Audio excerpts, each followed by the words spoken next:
Sonic the Continuation, Issue 5. We started with the story being really confusing because all of a sudden the guy who effortlessly grabbed Sonic himself with telekinesis, as well as Knuckles, at every opportunity, is now merely throwing stuff at him that he's of course fast enough to dodge.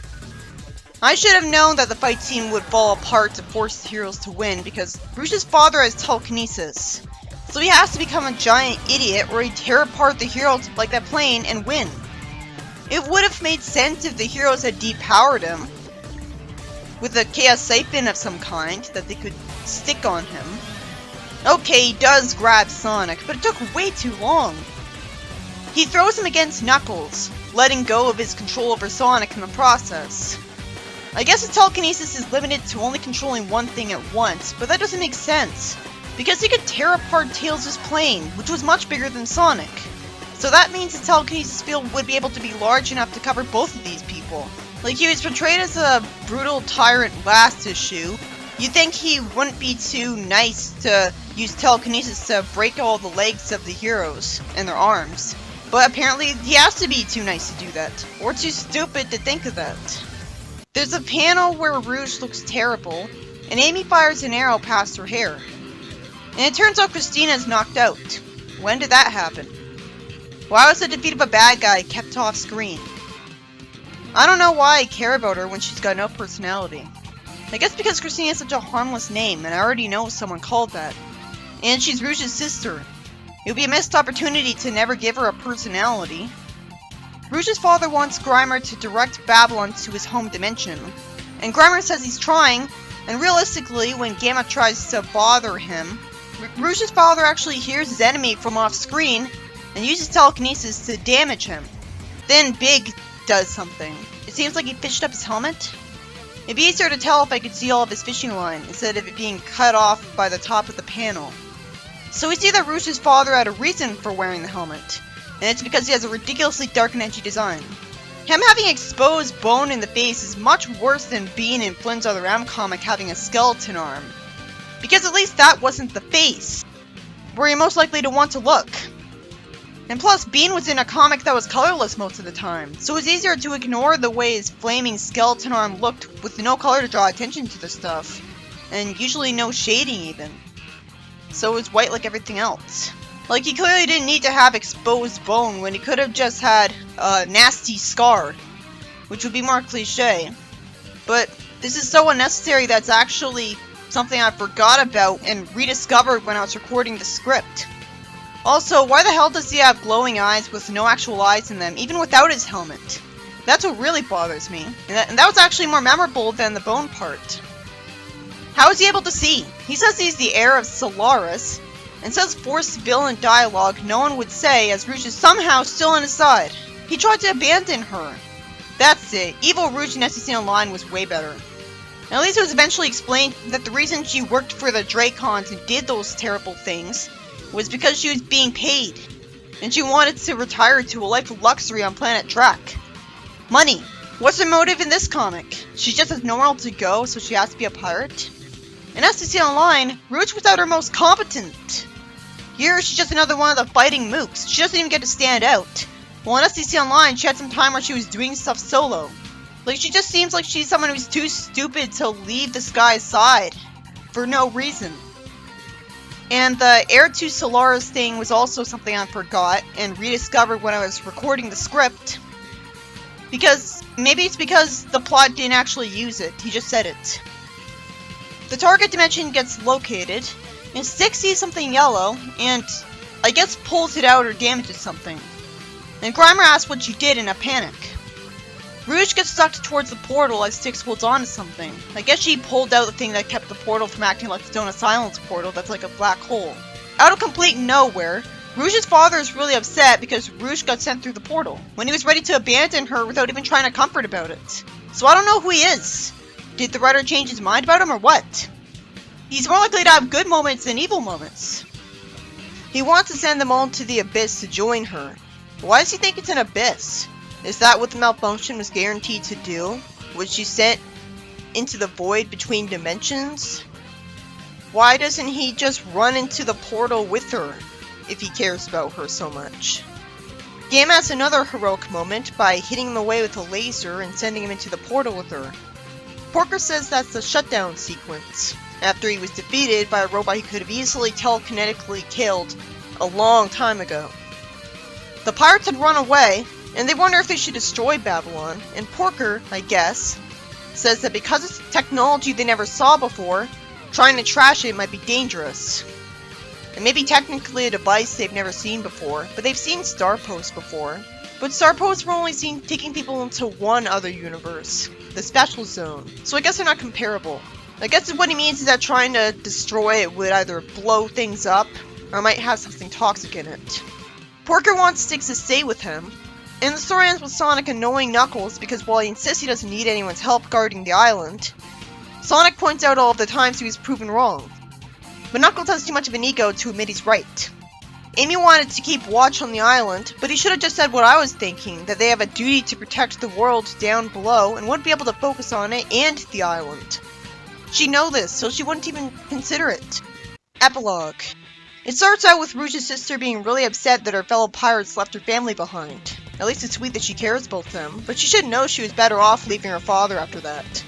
I like the sheepish look on the blue guy's face. He humanizes what normally seems like just another mean tough guy.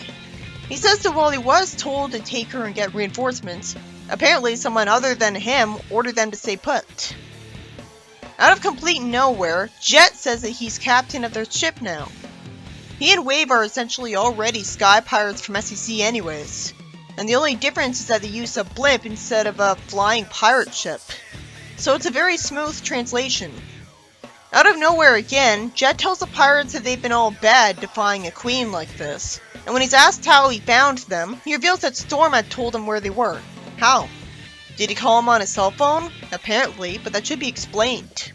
Storm says he was just following orders and it was nothing personal. If it was nothing personal, why did he betray them with no remorse? That makes even less sense than a mistreatment-induced betrayal. He's just that loyal to Jet as usual. How did he get cell phone reception on a pirate ship? Isn't that away from any kind of Wi-Fi thing? And don't walkie-talkies have really limited range? Jet says that the struggle for the Arks is over and Queen Zorabelle is back in control at Scourge Bay. Oh, right. I thought he was talking about an actual queen.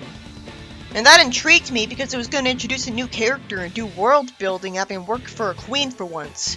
But no, it's Zorabelle. I always thought of the queen part of her title as just a nickname. I never imagined that the other pirates would literally call her the queen. It's pretty hard to remember she's called that because she doesn't wear a crown or tiara. It's more memorable that she's a pirate that happens to be a cranky old lady. I don't see why the pirates on the ship are refusing to go with Jet.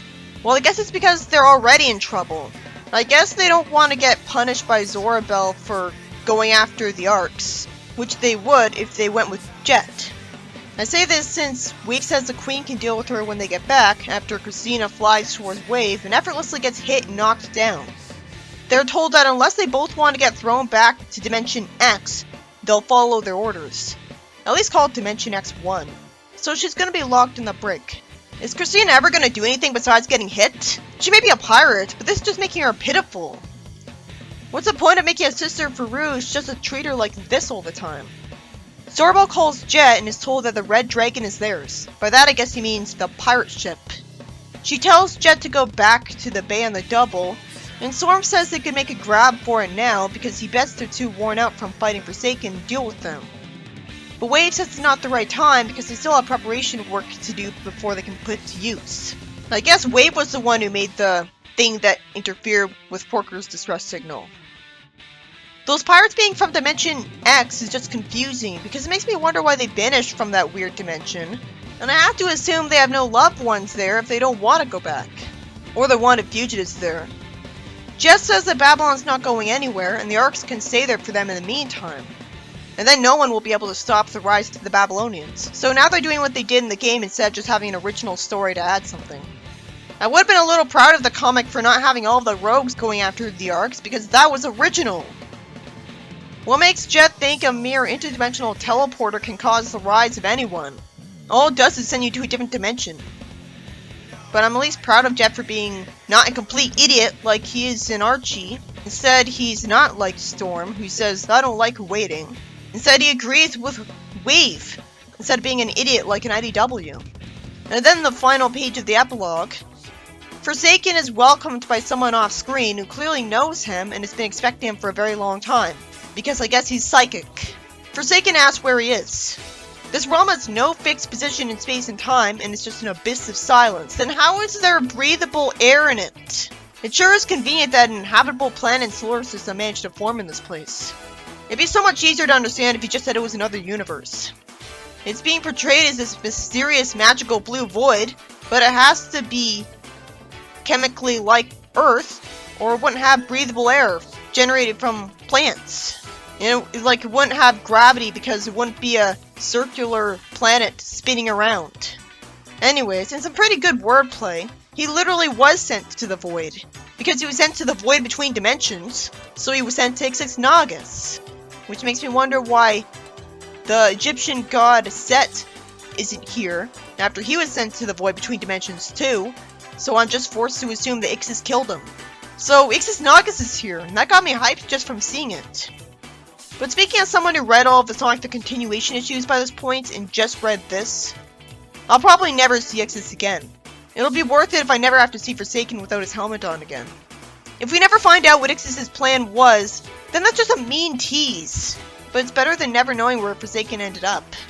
This issue is by Akira. Right from the start, I was wondering why Rouge's father didn't get the idea to just tear apart everyone one at a time like he tore apart that plane. So the writer wrote himself into a corner. Because the only logical thing can't happen because it'd be too dark. So it should have been explained that he was depowered by Sonic. Because it makes no sense that he didn't kill any of them, and somehow got sucked into a portal with Rouge instead. When you make a character too powerful, it breaks the story. He didn't even break all of their arms and legs. I'm glad, but there's no explanation for that. The whole fight scene was forced as a result. He doesn't say that he's morally opposed to doing that to them. Maybe it would have made sense if Sonic's father interrupted Rouge during a rant of his by smacking him at Sonic speed so hard that he injured his arms. And it was explained that without raising his arms, he can't use telekinesis. So he'd be stuck kicking. Because he never killed the heroes or severely injured them, except maybe Tails, but I've no faith he'll stay that way the next issue. What difference would it have made to the actual plot if he couldn't use his overpowered telekinesis? I enjoyed this character more when he seemed to not be all that evil. More like an interesting anti-hero desperate to find Babylon for his own reasons. Subverting our expectations because he looked pure evil, and then proceeded to get Sonic's help and catch him when he was falling and say he had no grudge against Knuckles and doesn't want to hurt him if he doesn't have to. But no, it all led to nothing because he's just a vengeful monster. So they're just confusing red herrings. We'll never know why he was exiled because that'd be filling in a plot hole. Rouge falls into the abyss between dimensions with him and who knows where they went. But you never had an actual character beyond wanting Jules a few times and having attachment to him. But I still can't help but find it sad because she looks like Rouge. She's wasted potential here.